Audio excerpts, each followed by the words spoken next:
Oi, bom dia, muito bom dia. Estamos começando o Inspire-se desta quarta-feira com imagens ao vivo, direto de Canela, na Serra Gaúcha. Olha que imagem linda, selecionada especialmente para você que acompanha o Inspire-se, o ponto turístico de Canela. Neste momento, a temperatura é de 14 graus em Canela. Muito bem-vindo, muito bem-vinda ao programa de hoje. Aqui no Inspire-se nós vamos falar sobre o tempo. No mundo acelerado, em que parece que tudo tem que ser jovem o tempo todo, será que sabemos o valor do tempo? Será que sabemos envelhecer? Estamos entendendo esse conceito e nos adequando a cada momento em que vivemos? Sobre isso nós vamos falar hoje no quadro Estética Contemporânea com a doutora Amália Zanon. Também frio chegando, inverno, combina com qual bebida aqui que temos inclusive uma tradição que está cada vez mais marcando o mundo. Vinhos, vamos falar sobre os vinhos, principalmente os vinhos gaúchos. É hoje aqui no Inspire-se e ainda tem a Ana Hoffman em algum lugar de Porto Alegre, trazendo atualizações e informações para você. Então você já sabe, nos acompanha por todos os nossos canais, 520 da Claro TV, 575 da Parabólica Digital Brasileira, pelo nosso YouTube, pelo nosso site e redes sociais.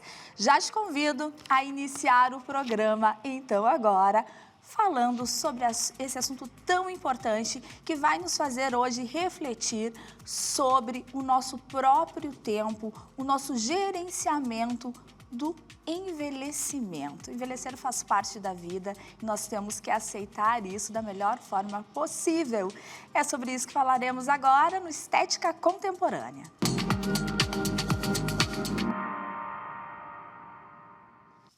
Doutora Amália, bom dia. Bom dia. Que prazer te receber prazer aqui é sempre meu. Maravilhosa. Doutora Amália, que assunto maravilhoso hoje.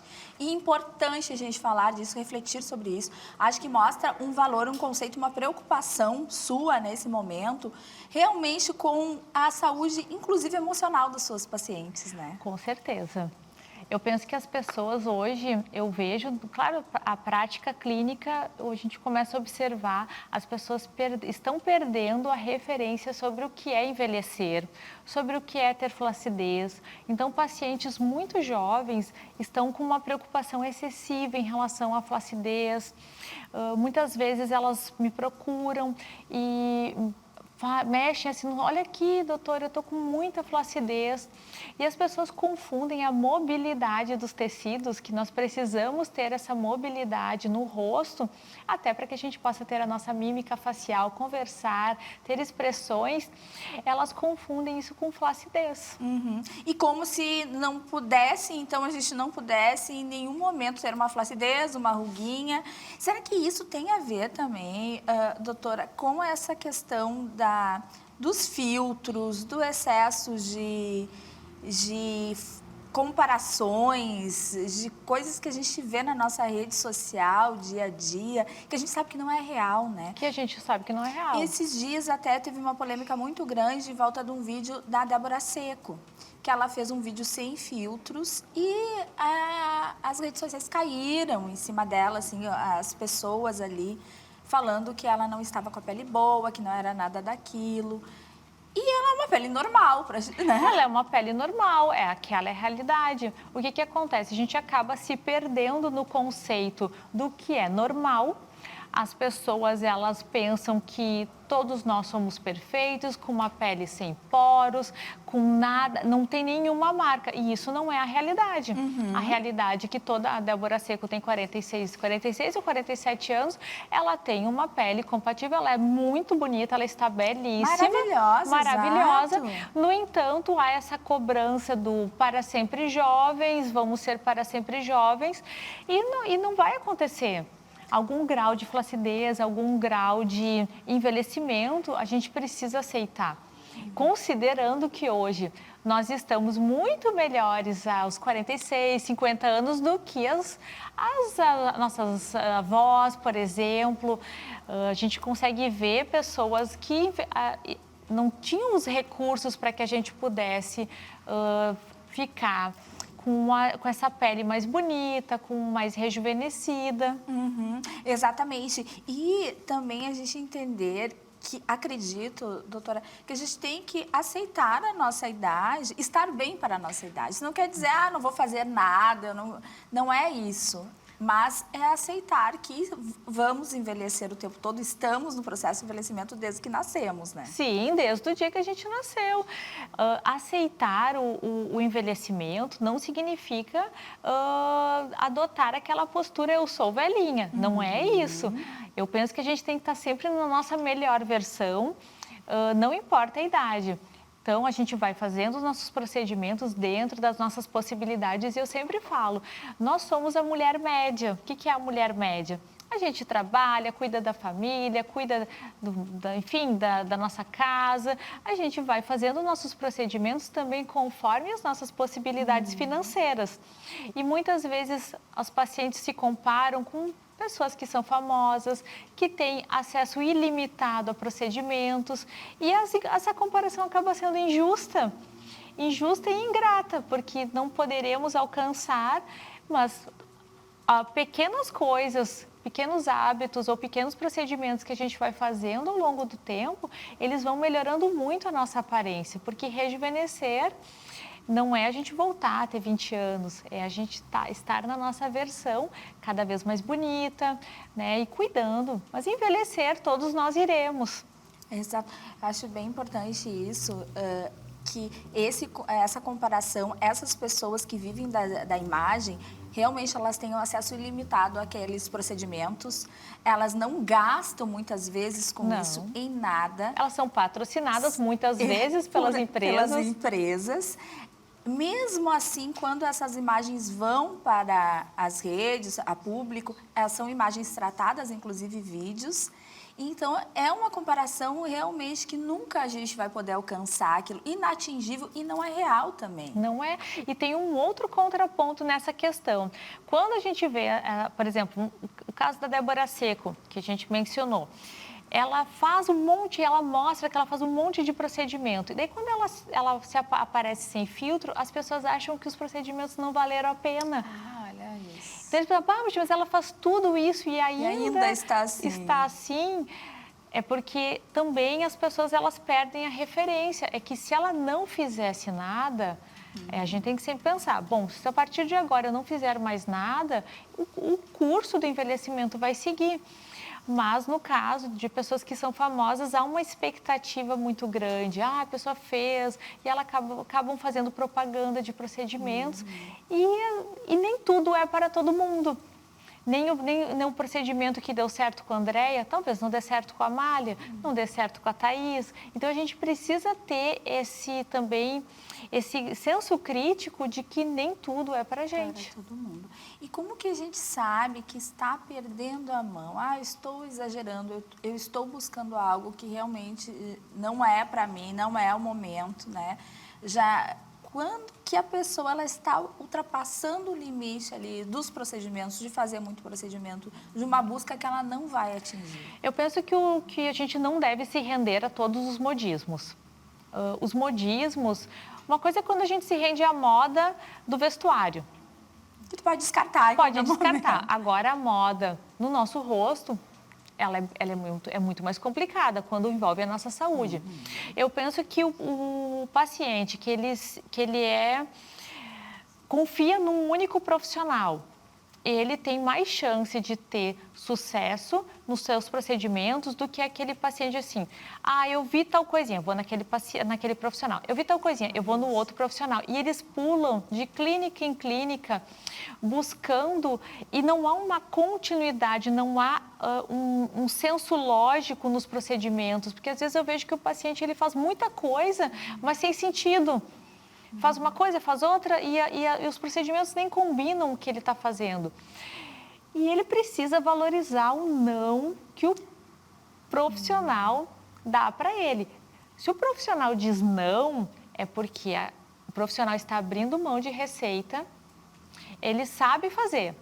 Ele pode ganhar dinheiro com aquilo, mas ele está dizendo, não, tu não precisa disso. Eu penso que o paciente deveria valorizar muito mais o profissional que fala os nãos, porque eles são verdadeiros e são preocupados com a saúde ou com o bem-estar, com o senso estético do rosto do paciente, do que aquele profissional que diz sim para tudo. Sem dúvida. E sabe que eu realmente conheço pessoas que saíram de um profissional para outro porque o profissional deu um não. Né? E eu mas eu quero fazer, mas... E aí, não preciso dizer que não deu certo. Sim.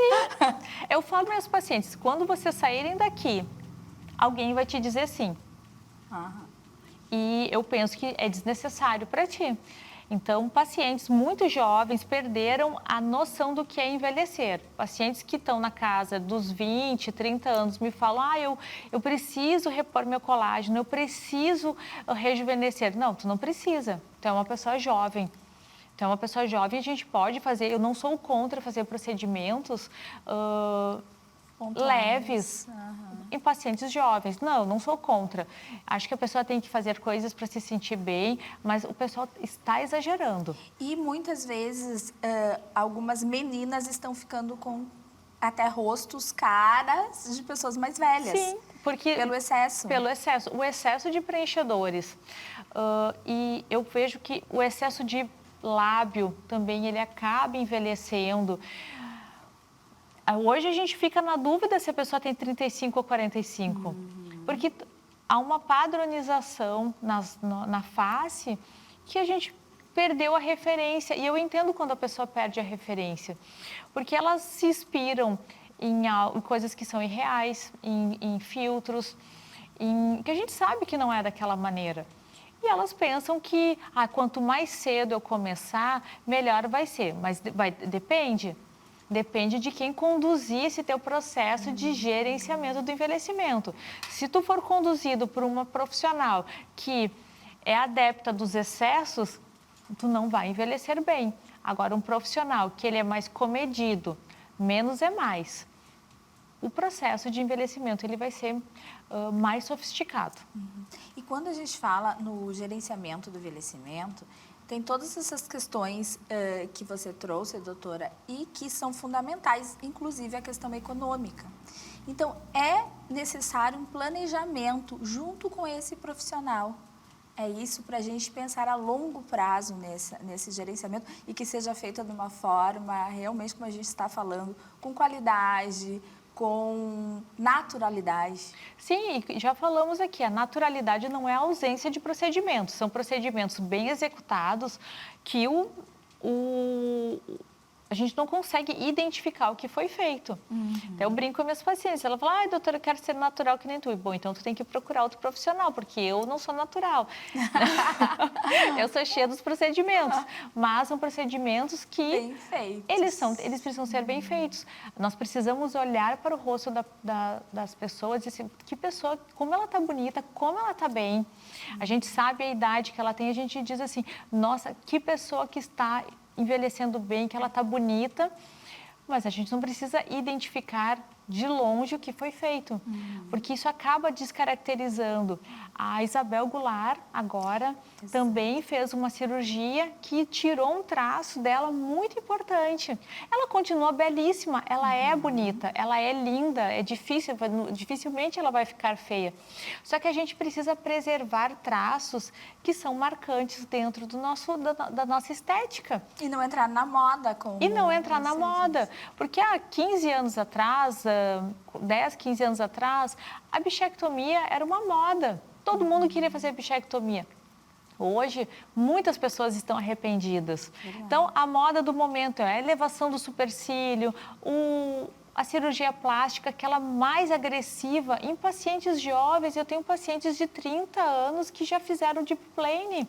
E é o que só se fala. Só se fala. O deep plane. Parece que os outros procedimentos agora não existem mais. E tem muita gente até se arrependendo disso. Estão se arrependendo, porque eles se dão conta que a cirurgia, o bisturi, ele não cessou o envelhecimento. Aí faz o procedimento, melhora, claro que melhora, mas o curso do envelhecimento ele segue. E o paciente se dá conta que ele pensou, não, eu vou investir no deep plane porque, ou numa cirurgia plástica, enfim, e eu não vou mais precisar me preocupar com isso. A solução. A solução da vida. E ele se dá conta que passou 1 ano, 2, a pele continua envelhecendo.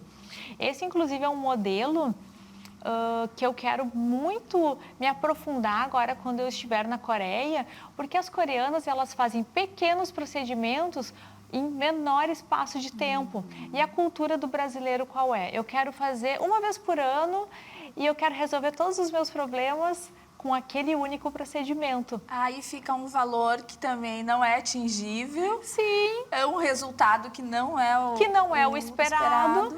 E a beleza é um projeto de longo prazo. Uma pele bonita não é só genética. Uma pele bonita é planejamento, uma pele bonita é investimento. Não precisa ser valores exacerbados de investimento, mas a gente precisa investir com mais frequência na qualidade de pele, por exemplo. Um único procedimento não vai... Porque o envelhecimento, ele continua acontecendo. A gente faz o procedimento, mas o envelhecimento está aqui, sempre atrás da gente. Ele está sempre... E bom que a gente está vivo, né? Enquanto a gente estiver vivo, isso vai estar acontecendo. Mas a gente precisa ter um projeto não tão imediatista. Nós falamos sempre aqui, doutora, na relação da questão estética com a nossa autoestima, o quanto é importante para nós, o quanto faz a diferença na vida de muitas pessoas, de muitas mulheres, e deve diariamente perceber isso dentro do consultório. Mas quando a gente fala nesses excessos e não entender o processo do envelhecimento, não aceitar, né? Ele é doloroso. É doloroso. Daí, quando a gente... Essa autoestima que tanto a gente fala, ela também vai ser afetada por essa nova ordem, né? Sim, porque no momento que eu não me satisfaço com nada, eu não me satisfaço com nenhum procedimento, eu não dou o tempo ao tempo para que as coisas também apareçam, porque a gente tem um processo fisiológico, a gente gostando ou não, que envolve aí uns 3 meses para cada procedimento. Quando eu também não aceito isso, eu não aguardo os prazos que são necessários e que são do nosso corpo, que nem a gente falou da remoção de pigmentos de tatuagem, existe um tempo. O paciente sofre. Ele sofre dele baixa autoestima e é muito complicado. É claro, é claro. E agora, só para a gente encerrar aqui, eu queria lembrar que tem um congresso chegando aí. Tem o congresso agora mês que vem. Mês que vem já, onde vai ser a palestrante, uma das palestrantes do congresso. Sim, doutora. a única gaúcha. Olha que E uma das honra. poucas brasileiras que estarão lá representando a estética brasileira. Na Coreia. Na Coreia. Que maravilha. Antes disso, chega a voltar no Inspire-se ou não? Eu acredito que uma semana antes. Sim. Então a gente vai poder falar mais um pouquinho, Sim. né? E saber até quais as novidades que a doutora vai apresentar. Já falamos sobre isso, mas sempre é bom reforçar. Ainda mais por ser um evento tão importante assim. E que acredito, tenho certeza, que precisa ter um preparo também, né? E claro, toda uma competência para estar lá nos representando, como Sim, você com muito orgulho. Muito bom. E é isso também que faz a diferença do profissional, quando ele está atualizado em todas as tecnologias, né? Nessa questão realmente de pensar como o seu paciente está se sentindo, isso eu acho fundamental, olhar para um profissional que te olhe também de uma forma integral. É o que vai te trazer um resultado, é o que vai te trazer realmente uma satisfação. Sucesso a longo prazo. Né? Isso. Muito obrigada, doutora. Eu que agradeço. Prazer sempre te ter Prazer aqui. é meu, muito obrigada. Vamos reforçar o Instagram? Bom, é Amália Zanon, lá eu mostro sempre a rotina dos procedimentos, falo aquilo que eu acho que é bom, aquilo que eu acho que não é bom para o paciente, então eu estou sempre também lá trazendo bastante conteúdo nesse sentido. Muito conteúdo, e a doutora Amália é muito acessível também, eu tenho certeza que você que está aí, tiver alguma dúvida, queira tirar com a doutora Amália, é só entrar em contato. Com certeza, pode me chamar. Muito obrigada, até a próxima. Até a próxima. Nós vamos agora para o intervalo, na volta tem Ana Hoffman, em algum lugar de Porto Alegre, nos trazendo atualizações, e ainda hoje nós vamos falar do mundo dos vinhos e dos vinhos gaúchos, é daqui a pouquinho.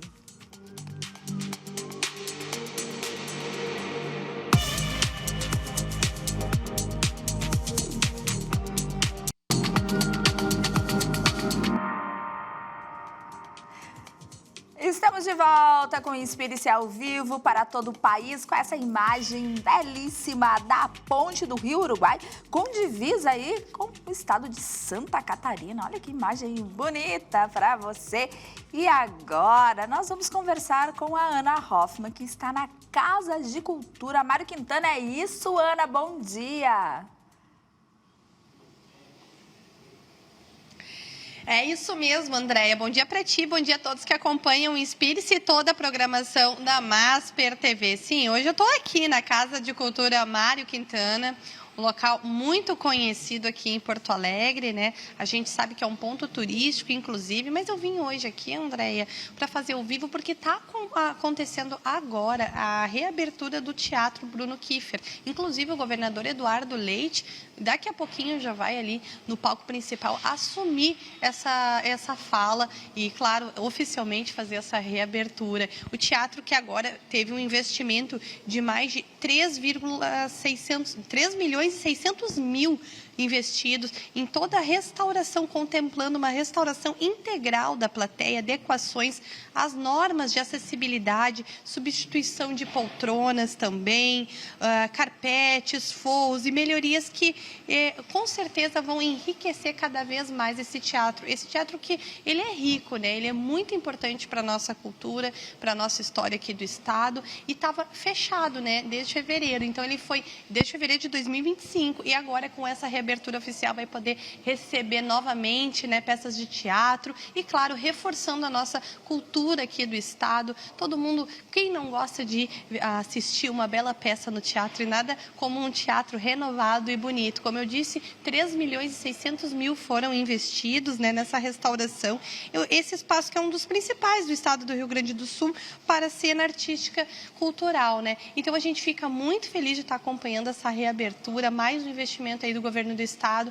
E é claro, né, André, a gente vai vir com mais informações no decorrer da programação da Masper TV no RS em Pauta, daqui a pouquinho mais meio-dia com o Cláudio Andrade.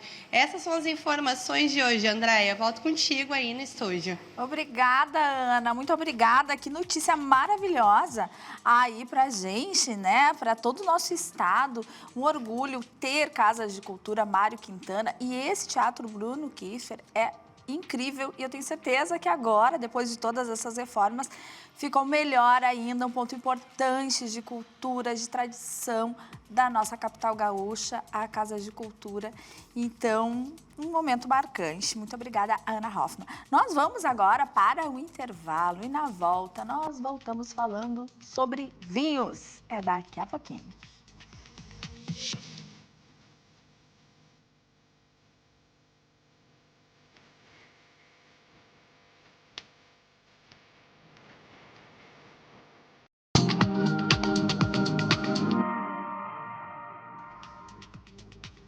Voltamos com o Inspire-se para todo o país.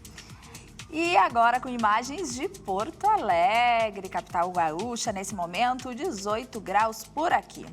E o clima, ele está perfeito para falar de uma combinação que gostamos muito aqui no Rio Grande do Sul, mas é uma das combinações mais apreciadas aí no nosso estado, que é vinhos, gastronomia e boas experiências. E é por isso que eu recebo aqui para esse bate-papo agora o sommelier e chefe de vinhos e também o Guilherme Bali, que é um dos organizadores do evento Rota Rara.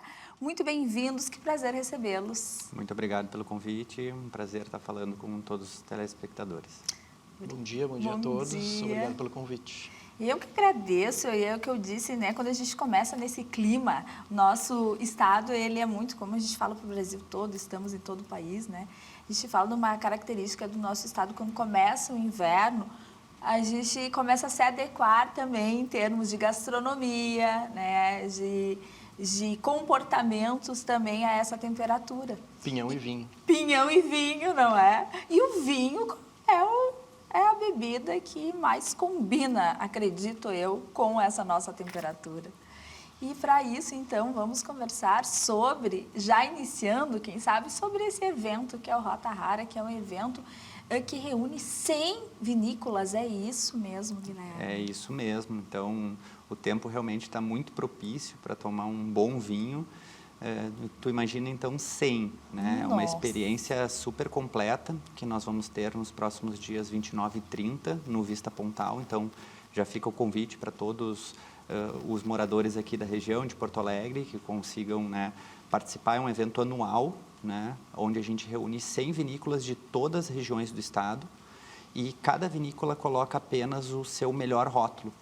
Então, a gente consegue com isso ter uma variedade de estilos de vinho, né, desde os espumantes, rosés, claretes, laranjas, brancos e tintos, até estilos também de vinificação, vinhos de baixa intervenção, vinificação um pouco mais tradicional, vinificação moderna, diferentes também escalas de vinícola, desde as gigantes vinícolas do estado até vinícolas boutique. Então, tem uma variedade muito grande, mas uma qualidade. Então, diferente de alguns outros eventos que tu vai lá e tu degusta daqui a pouco todo o portfólio da vinícola e acha um que tu consegue ter uma conexão, né? No Rota Rara tu tem essa oportunidade potencializada, porque cada vinícola entra realmente com aquele rótulo super expressivo, então é um deleite aí para todos os participantes, né? Degustarem excelentes vinhos e descobrirem mais sobre a qualidade dos produtos gaúchos. Sem dúvida, sim, rótulos é algo que é muito vinho, muitas possibilidades. Isso pode até confundir o consumidor na hora da escolha. Então, ano passado eu tive a oportunidade de ir, né? Vale bastante a pena nos 2 dias e tem que ter um pouquinho de, digamos assim, planejamento, né? Tem que cuidar, às vezes a gente, como profissional, e se tu quiser realmente degustar tantos rótulos, tu vai ter que, como a gente fala, cuspir, né? Infelizmente, tu vai ter que fazer essa parte de cuspir e aí selecionar aquilo que tu realmente mais gosta para daí degustar eles, né? Uhum. São bastante rótulos, é interessante que são todas vinícolas gaúchas, né? Então, o nosso estado e o nosso vinho é muito bom. E vale sempre comentar, né, que no vinho a gente não pode ser fiel, no vinho, né? Não podemos ser fiel. E aí um evento com tantas vinícolas, com tantos rótulos, é o momento de daqui a pouco tu encontrar o teu melhor estilo de vinho, né? Uhum. Que às vezes a gente acha que gosta tanto de um vinho, de uma determinada característica, e na verdade gosta de outra, até de outra coloração, né? Às vezes muitos acham que só gostam de vinhos tintos, mas no fim gostam de vinhos brancos. Descobrem. A gente tem que se permitir. Esse é o momento, né? Se abrir para o que é novo também, o que não conhece ainda, variedade de tipos de uvas, por exemplo. A proposta do Rota Rara justamente é essa, né? Esses eventos de degustação, eles servem muito para ampliar o repertório do consumidor. A gente vê um aumento muito grande todo ano que a gente vai fazer a curadoria das 100 vinícolas. A gente já passou de 500 vinícolas produtoras de vinho no estado. Gente, é muita coisa que a gente não faz ideia. Não faz ideia. Isso é interessante também, né? E a gente já trabalhou ao longo desses 4 anos com 250 vinícolas, a gente tem no nosso mailing para a gente selecionar 100. Então, todo ano é uma descoberta para nós que trabalhamos com isso, imagina para o público. Então, a melhor forma de aprender sobre vinho realmente é degustando. E o Rota Rara é uma oportunidade, justamente, ao invés de a gente ter que ir para todas as regiões do estado, visitar as vinícolas. Tem vinhos que nem chegam no mercado ainda diretamente aqui no Brasil, seja em lojas especializadas, enfim, somente online, diretamente com as vinícolas. Então, é uma oportunidade do público ter acesso a esses rótulos, as novidades, novas vinícolas, lançamentos de vinícolas também. E que é a melhor forma, né, realmente de aprender é degustando. O Chefe Du, inclusive, tem uma dinâmica com confrarias, com encontros que justamente promove isso de uma forma mais ainda conduzida. Eu acho que também é uma oportunidade incrível. Porque também é um aprendizado.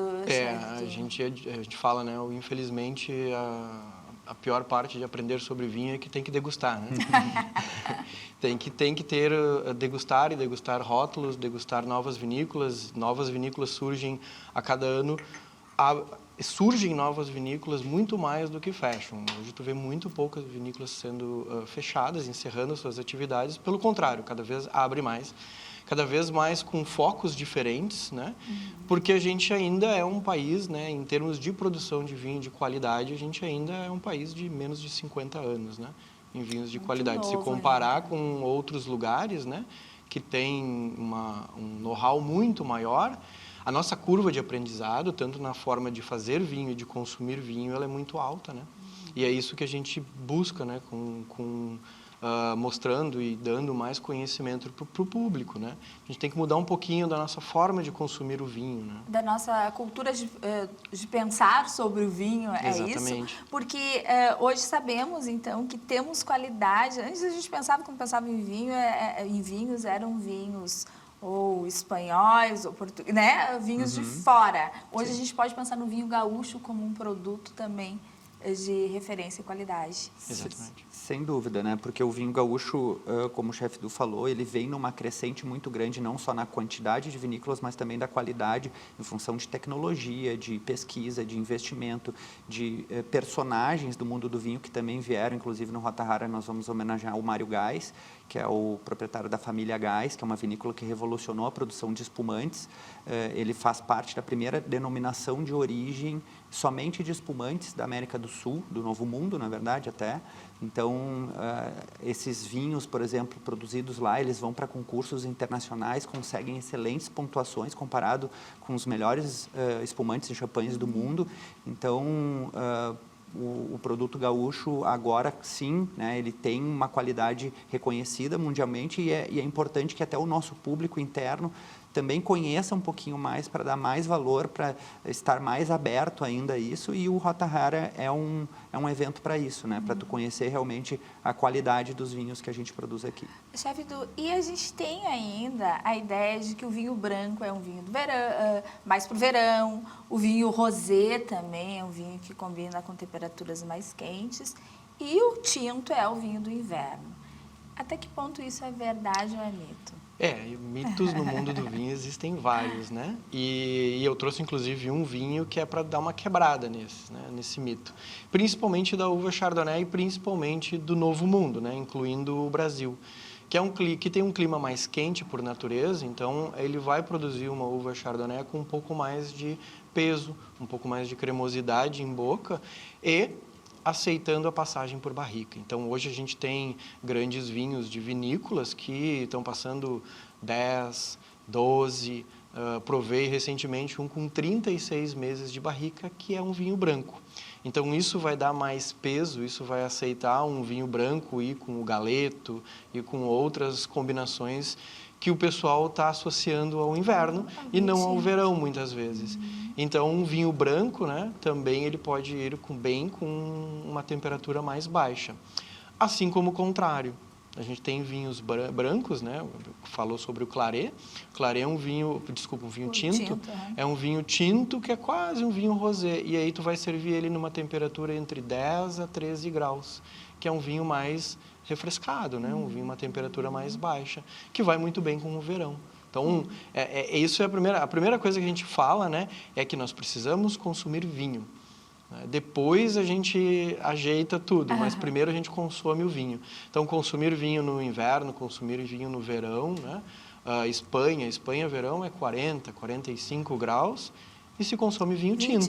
Exatamente. E nós temos uma notícia muito boa para o setor, também para o segmento, né? Seguindo uma tendência que aconteceu há muitos anos no mundo, um consumo per capita alto, né? Porque o Brasil, como o chefe Du falou, a gente ainda está engatinhando principalmente no consumo per capita, né? Em comparação, por exemplo, à própria Argentina ou a Portugal, nem se compara, né?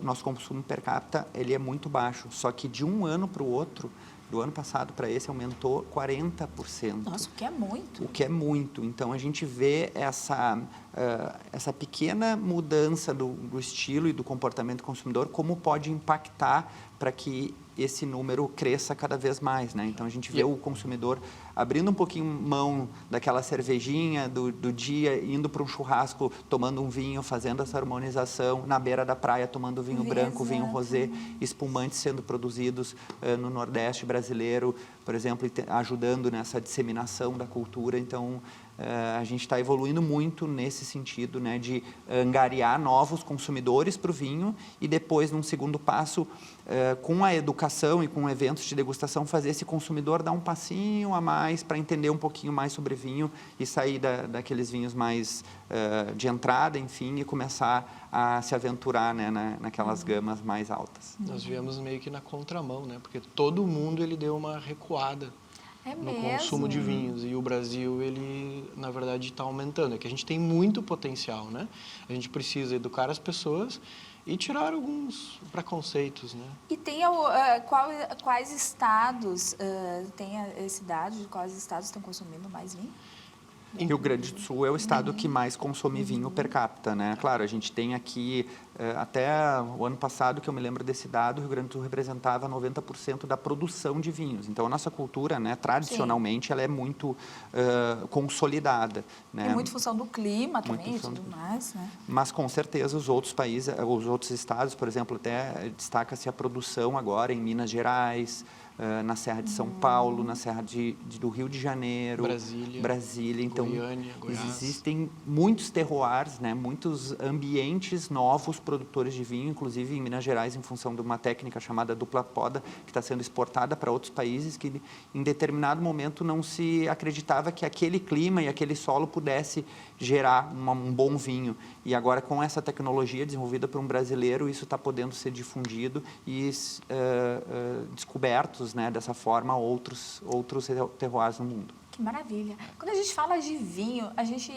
tem uma gama imensa de preços, né? A gente realmente tem os vinhos mais acessíveis aos mais com valores mais agregados.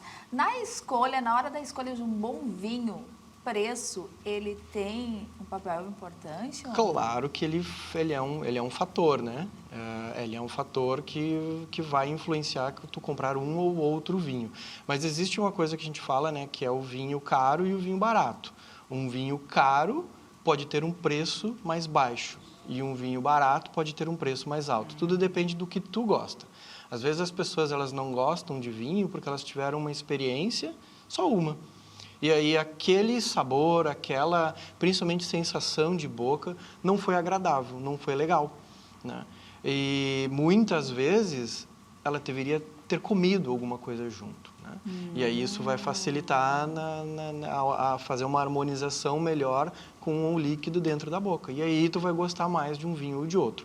Então tem vinhos que tu vai ter um valor alto, mas o custo-benefício vai valer bastante a pena, porque tu gosta muito daquele tipo de vinho. E o contrário também. Vinhos caros, que vão realmente ser caros, porque não está dentro do meu estilo de vinho. Às vezes a gente fica muito focado na uva, né? Mas falando de terroir, falando de quem produz, como produz, né? Climas, etc., vai produzir vinhos diferentes com a mesma uva, né? Os vinhos serão produzidos diferentemente com a mesma uva em termos de paladar. E aí tu só precisa achar o teu melhor paladar. E o Rothar é um excelente momento, né? É para um isso. momento. Né? Inclusive trouxe, chefe, três ideias aí, três sugestões de dicas mesmo, né? Para quem está nos acompanhando, quem sabe na hora de uma escolha aí já vai ajudar. A gente pode falar um pouquinho rapidamente sobre? Podemos sim. Eu trouxe um Chardonnay, ele é um Chardonnay... Não, esse é o Merlot, né? Esse do meio. Aqui é o do meio branco, claro. Trouxe um Chardonnay dos Estados Unidos, mas ele representa todo o Novo Mundo, né? A gente, inclusive, tem Chardonnays brasileiros que seguem a mesma linha, que até tem um pouco mais de frescor, mais acidez, combinando com gordura. Então, ele, como eu falei, a gente brinca, a Chardonnay é a uva branca mais tinta que tem. Ela aceita madeira, ela tem alto teor alcoólico, vinhos brancos com 14% de álcool, 13,5% de álcool, né? Então, tu vai ter tudo aquilo que tu espera no paladar, muitas vezes, de um vinho tinto em um vinho branco, que vale a pena Então, aqui uma provar. ótima dica para um vinho branco de inverno. Com aquele, eu tenho uma receita que eu faço que é o pesto de pinhão. Normalmente o pinhão ele é feito com o pinoles e aí nessa época do ano a gente faz o pesto de pinhão. Então bastante gordura, bastante intensidade vai bem com o Chardonnay e o nosso pinhão que está na época. Nossa, maravilhoso! Aqui temos um Merlot, isso? É um Merlot, uma vinícola ícone, que provavelmente vai estar, eu acredito, no Rota Rara, né? Sim. E eu trouxe o Merlot, ele é um Merlot de Merlots, ou seja, ele é 100% Merlot. A gente, o Rio Grande do Sul e a Serra Gaúcha é o maior produtor de vinhos do Brasil. Então, a uva de melhor adaptação é a Merlot, né, no Brasil e nessa região. Então, é a uva que eu chamo uva bandeira do Brasil, né? É a Merlot. É a Merlot. Às vezes o pessoal acha que a Merlot é mais suave que a Cabernet Sauvignon, só que historicamente a Merlot é uma uva milenária e a Cabernet Sauvignon é uma uva novinha, ela é uma uva recente. Ela é a mistura de Cabernet Franc e Sauvignon Blanc para suprir a falta de Merlot na região de Bordeaux. Então a Merlot e a Bordeaux, elas são muito semelhantes. Olha, e temos mais aqui uma outra dica. Para finalizar, essa aí é para pegar o nosso famoso bebedor de Malbec, né? Aquele pessoal que gosta do Malbec argentino, né? Eu trouxe uma outra opção que segue a mesma linha, né? É um país europeu, é um país quente, é a Espanha, né? Da região de Rioja, tá? Tem um pouco mais de elegância do que o Malbec, mas ele segue a mesma linha. É um vinho de maior intensidade de fruta, né? De mais capacidade de álcool, capacidade de acompanhar uma boa carne, né? E ele é feito exclusivamente com a uva, basicamente com a uva Tempranillo, né? Se a gente puder dar dica, eu sei que não é o ideal, mas uma dica de uma uva para acompanhar massas e sopas, por exemplo. Agora Merlot. Merlot, não erra. Não erra. Merlot vai acompanhar tudo, vai acompanhar a sopa. É aquilo que eu falei, né? Ela vai, dependendo ali, se o vinho é mais de entrada ou é um vinho mais ícone, ela vai desde a sopa até a costela do fim de semana, né? Que, por sinal, a minha dica máxima é não beba cerveja com churrasco. Cerveja, ela estufa, e o vinho, principalmente o tinto, que tem tanino e alto teor alcoólico, facilita a digestão. Então, a gente não fica com, né, depois de ter comido tanta carne, a gente fica com um sistema digestivo mais leve. Muito bem. Vamos, então, reforçar aí o convite para quem está nos assistindo para o Rota Rara. Então, que acontece esse evento, que é justamente para a gente conhecer o que a gente tem, o que é a produção do nosso estado também, saber um pouco mais de vinho, né? E ter um momento realmente de experiência. Perfeito. Então, novamente, o Rota Rara vai acontecer nos dias 29 e 30, nesse final de semana, no Vista Pontal, o lugar mais incrível para fazer eventos em Porto Alegre, com vista para o Guaíba. Maravilhoso. Show de jazz, todo mundo que chega ganha uma taça de cristal para potencializar sua experiência de consumo. Tem estações segmentadas, então 25 espumantes, 25 rosés, laranjas, claretes, 25 brancos e 25 tintos. Workshops com os maiores especialistas no assunto para o pessoal aprender também um pouquinho mais sobre vinho. Degustação de produtos prêmios gaúchos, como queijos premiados, chocolates, cafés, azeites. Com a Estância das Oliveiras, por exemplo, ganhou a premiação máxima agora no mundo com seus azeites. A parte de premiação, obviamente, né, na categoria no segundo dia. Então, o local perfeito para degustar vinhos, fazer um bom relacionamento também interpessoal, né? E aproveitar o que o Rio Grande do Sul tem de melhor. E valorizar, né? Tão bom a gente ter aqui como essa produção toda de qualidade, produtos premiados, e a gente tem que valorizar o que é nosso realmente também, Com certeza. né? Muito obrigada, viu, Guilherme? Obrigado. E você, o que pode nos dizer para quem aí quer aprender um pouco mais, quer conhecer um pouco mais de vinho e até saber o que harmoniza com cada prato, porque isso é importante também. Sim. Você tem um convite especial também, Sérgio. Tá. No momento, né, dentro da Mesa Enoteca, que é da onde vieram os vinhos, né, a gente fundou uma escola independente, a Escola do Vinho, né? Então, lá a gente está ministrando cursos que, na verdade, são aulas individuais que as pessoas podem adquirir na região de Novo Hamburgo e Vale dos Sinos, tá? Mas quem quiser ir de Porto Alegre até lá pode, sim, né, se deslocar, tem como, né? É uma charmosa casa ali na Vila Rosa. E a gente tem conduzido, são aulas só para somente 8 alunos, uma coisa mais intimista, né? Para realmente difundir a cultura do vinho. A gente trabalha com aulas, confrarias e workshops, né? Acompanhar as redes sociais, tanto da Mesa Enoteca quanto do @chef_du, né?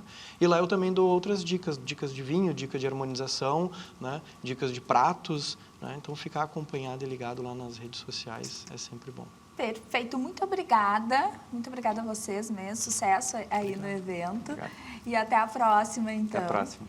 E lembrando você que, claro, se beber, não dirija, se dirigir, não beba, beba de forma consciente, né, com responsabilidade, porque afinal um vinho é para ser degustado, apreciado.